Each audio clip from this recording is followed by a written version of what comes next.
Assalamualaikum warahmatullahi wabarakatuh. Selamat pagi anak-anak.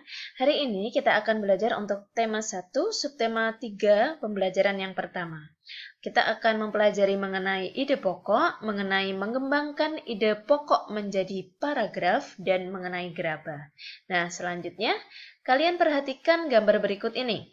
Pernahkah kalian melihat benda-benda seperti ini? Iya, benda-benda yang ada pada gambar ini adalah contoh dari benda gerabah. Apa itu gerabah? Gerabah adalah benda hasil karya pengrajin yang terbuat dari tanah liat yang dibakar. Selanjutnya, ini adalah contoh-contoh alat-alat untuk membuat gerabah. Nah, alat-alat untuk membuat gerabah ini ada alat umum yaitu cangkul, linggis, ember, dan ada beberapa alat khusus. Nah, di sini alat khususnya ada penumbuk, ada penempa, ada pangerok, ada pangabungan, dan lain-lainnya. Nanti kalian bisa baca lebih mendalam di file yang Bu Arin berikan. Selanjutnya, ini adalah proses pembuatan gerabah. Jadi intinya gerabah itu dibuat asalnya adalah dari tanah liat, kemudian dibentuk, dan kemudian setelah dibentuk dikeringkan dengan cara dibakar atau di bawah sinar matahari. Nah, caranya adalah ini prosesnya. Menyiapkan bahan berupa tanah liat, kemudian mengaduk tanah liat dengan dicampur air. Setelah jadi adonan, diambil perbongkahan untuk dibuat menjadi bentuk kasar. Dengan menggunakan kain, pangelet, bibir, dan atau pinggiran bongkahan dibentuk menjadi bulat melingkar. Bila yang dibuat sejenis periuk, maka ketika pinggiran atau bibir sudah jadi, lalu diangin-anginkan. Baru kemudian membuat bagian perut yang terpisah dengan bibir. Setelah itu, bagian perut dan bibirnya baru disambung dengan diperhalus. Bila yang dibuat bertelinga atau bertangkai, maka dibuatkan telinga atau tangkai untuk kemudian ditempelkan dan digabungkan dan diperhalus dengan bagian yang lain. Setelah halus dan diteliti kesempurnaannya, baru kemudian dijemur atau dibakar sampai benar-benar kering. Langkah terakhir setelah kering adalah dibersihkan. Namun ada beberapa daerah yang menyempurnakan hasil gerabahnya dengan dicat. Dengan cat ini adalah cat yang berasal dari lumpur juga. Nah, selanjutnya, kita akan belajar untuk menentukan ide pokok suatu paragraf. Nah, yang ini berbeda dengan mengembangkan ide pokok ya. Jadi kalau menentukan ide pokok suatu paragraf, itu paragrafnya sudah ada, kalian tinggal menentukan ide pokoknya. Caranya bagaimana? Kalian baca dulu paragraf tersebut dengan cermat.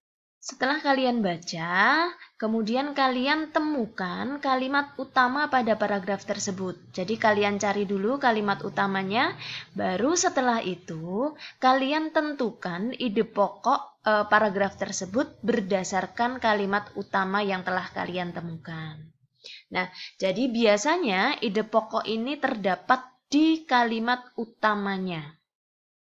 Bisa di awal paragraf, bisa di tengah paragraf, bisa juga di akhir paragraf. Jadi kalian harus baca, cermati paragraf yang kalian baca dengan sangat cermat. Nah, selanjutnya ini ada contoh. Nah, ini ada sebuah paragraf dari bacaan gerabah dari Pulau Madura yang ada pada buku tema kalian halaman 124 sampai 127. Nah, ini paragraf yang pertama.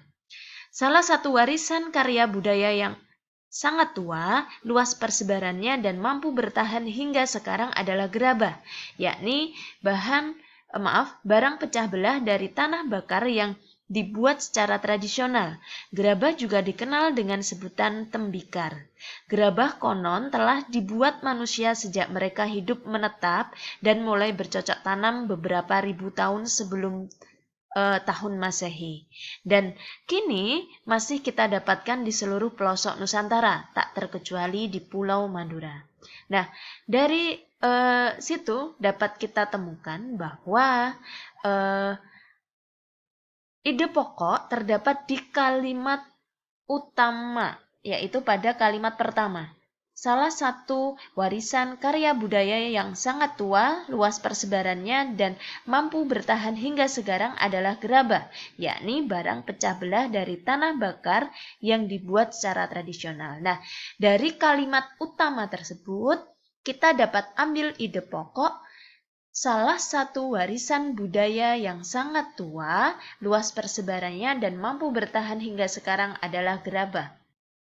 Jadi tidak semua kalimat utama yang ada di paragraf itu ditulis semua. Kita ambil saja intinya dari kalimat utama tersebut. Maka dapat ditemui salah satu warisan karya budaya yang sangat tua, luas persebarannya, dan mampu bertahan hingga sekarang adalah gerabah. Nah, selanjutnya untuk paragraf yang kedua, pada situs-situs kebudayaan dan purbakala banyak dijumpai gerabah atau tembikar yang difungsikan sebagai peralatan atau perkakas rumah tangga dan keperluan peribadatan serta penguburan mayat. Gerabah yang paling sederhana dibuat dan dibentuk hanya menggunakan tangan dengan ciri adonan yang kasar dan bagian-bagian gerabah tersebut masih dipenuhi oleh jejak-jejak jari. Selain itu, bentuknya kadang tidak simetris. Nah, dari paragraf yang kedua ini, kalimat utama ada di kalimat yang pertama. Pada situs-situs kebudayaan dan purbakala banyak dijumpai gerabah atau tembikar yang difungsikan sebagai peralatan atau perkakas rumah tangga dan untuk keperluan peribadatan serta penguburan mayat.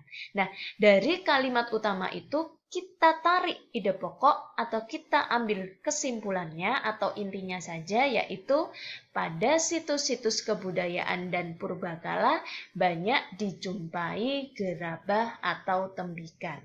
Nah, cukup intinya saja ide pokoknya. Selanjutnya, yang ketiga, tidak terkecuali di Pulau Madura, gerabah dibuat dan difungsikan sebagai peralatan sehari-hari masyarakat setempat yang dilakukan secara tradisional seperti apa yang dilakukan oleh para pendahulunya. Nah, dari paragraf tersebut kita ambil ide pokok ada di kalimat pertama. Jadi, kalimat utamanya ada di kalimat pertama. Nah, setelah diambil kesimpulan atau diambil intinya, maka ditemukan ide pokok di Pulau Madura, gerabah dibuat untuk difungsikan sebagai peralatan sehari-hari masyarakat setempat. Nah, cukup intinya saja yang ditulis. Nah, untuk paragraf-paragraf selanjutnya, ini nanti kalian bisa baca dan kalian bisa simak sendiri. Selanjutnya, kita akan belajar untuk mengembangkan ide pokok menjadi sebuah paragraf.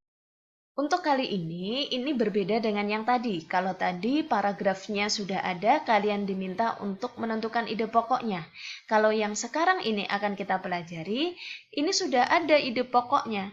Tapi kita diminta untuk membuat sebuah paragraf berdasarkan ide pokok itu. Nah, caranya adalah yang pertama, kalian buat kalimat utamanya. Kalimat utama ini berisi ide pokok yang sudah ditentukan. Kalimat utama tidak harus kalimatnya sama seperti ide pokok. Kalian bisa menambahkan sesuatu kata-kata yang lain, tetapi intinya adalah sama, yaitu memuat ide pokok. Nah, yang kedua, kalian buat kalimat pengembang. Kalian bisa menggunakan pertanyaan-pertanyaan yang seperti Ibu sudah pernah beri pembelajaran sebelumnya, dengan apa, mengapa, siapa, untuk memudahkan kalian membuat kalimat-kalimat baru. Kemudian, kalian gabungkan kalimat utama yang sudah kalian buat dengan kalimat pengembang yang sudah dibuat juga. Jadi, kalimat utama dan kalimat pengembangnya dijadikan satu. Maka akan terbentuk sebuah paragraf. Nah, ini adalah salah satu contoh mengembangkan ide pokok. Sudah punya ide pokok, yaitu tanah liat banyak kegunaannya. Dari ide pokok tersebut, maka dapat dikembangkan menjadi sebuah paragraf seperti berikut. Tanah liat merupakan jenis tanah yang memiliki banyak kegunaan. Nah, di sini bisa berbeda dengan ide pokoknya kalimatnya. Tanah liat banyak digunakan pengrajin gerabah untuk membuat benda yang cantik dan bermanfaat. Tanah liat disulap para pengrajin menjadi berbagai jenis kerajinan gerabah seperti vas bunga, asbak, poci, kendi, dan lain sebagainya. Nah, ini adalah contoh dari mengembangkan ide pokok tanah liat banyak kegunaannya. Yang perlu kalian perhatikan dalam menulis sebuah paragraf yaitu menjorok ke depan. Hanya sebelah sini saja, kalimat pertamanya saja yang menjorok ke depan. Yang lainnya tetap lurus. Nah, kalian perhatikan ya, jangan sampai salah nulis seperti tugas yang kemarin. Selanjutnya ini adalah contoh yang kedua. Di sini Ibu sudah ada ide pokok, yaitu proses pembuatan gerabah dari tanah liat. Jadi, inti dari paragraf itu menceritakan proses pembuatan gerabah dari tanah liat. Nah, di sini Ibu tulis untuk paragrafnya, untuk mendapatkan hasil gerabah yang bagus, perlu adanya proses pengolahan tanah terlebih dahulu. Tanah liat dibuat adonan dengan mencampur air, kemudian diaduk dan dibolak-balik agar lebih pekat dan lengket. Tujuannya adalah untuk mengeluarkan udara dalam tanah agar mudah dibentuk dan hasilnya tidak mudah retak. Setelah adonan tanah liat jadi, baru kemudian masuk pada tahap pembentukan dengan menggunakan berbagai macam teknik dan alat. Hingga pada akhirnya tanah liat yang sudah terbentuk tersebut dibakar dalam waktu dan suhu tertentu. Nah, ini adalah pengembangan ide pokok dari ide pokok proses pembuatan gerabah dari tanah liat. Nah, selanjutnya, dalam membuat gerabah, kita menggunakan tangan dan kaki. Hampir semua aktivitas kita menggunakan alat gerabah berupa tulang dan otot. Saat berjalan, berlari, menulis, bahkan duduk pun kita menggunakan tulang dan otot. Oleh karena itu, kita perlu menjaga kesehatan tulang dan otot tersebut. Nah, aktivitas kita juga akan terganggu jika tulang dan otot tidak dalam keadaan yang sehat. Bagaimana cara menjaga kesehatan tulang dan otot? Nah, ini adalah cara menjaga tulang dan otot yang bisa kita lakukan, yaitu yang pertama, makan makanan yang bergizi. Kita ingat ya, 4 sehat 5 sempurna, ada nasi, sayur, lauk pauk, buah-buahan, dan susu. Nah, dengan makan yang sehat atau makan yang bergizi, maka otot dan tulang kita pun akan sehat juga. Kemudian rutin berolahraga. Kalian bisa lakukan olahraga-olahraga ringan seperti jogging ataupun pemanasan melenturkan otot di rumah. Nah, yang ketiga, menjaga sikap tubuh. Sikap tubuh saat menulis, saat berdiri, tidak terlalu membungkuk saat berjalan, dan tidak memaksakan gerakan karena bisa bisa membuat tubuh menjadi kesleo. Kalian bisa lihat cara mengangkat barang yang benar. Jadi kalau membungkuk langsung diangkat seperti ini salah ya. Jadi kalian harus duduk terlebih dahulu. Kemudian jangan memaksakan diri untuk mengangkat barang yang berat. Ini sudah dijelaskan Bu Arwin di pembelajaran sebelumnya. Nah, selanjutnya berikut adalah tugas untuk hari ini. Kalian tuliskan ide pokok gerabah dari Pulau Madura, paragraf ke-9, 10, dan 11. Kemudian yang kedua, kembangkan ide pokok berikut menjadi sebuah paragraf yang baik. Jadi di sini sudah disediakan ide pokok macam-macam peralatan yang terbuat dari tanah. Intinya paragraf yang kalian buat nanti adalah itu. Nah, jangan lupa penulisan untuk awal paragraf itu menjorok ke dalam. Dan untuk pembuatan kalimat, jangan hanya membuat satu kalimat. Minimal paling tidak kalian buat 1 kalimat utama dan 2 kalimat pengembang. Jadi ada 3 kalimat.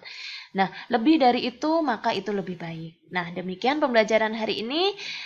Wassalamualaikum warahmatullahi wabarakatuh. Selamat belajar ya.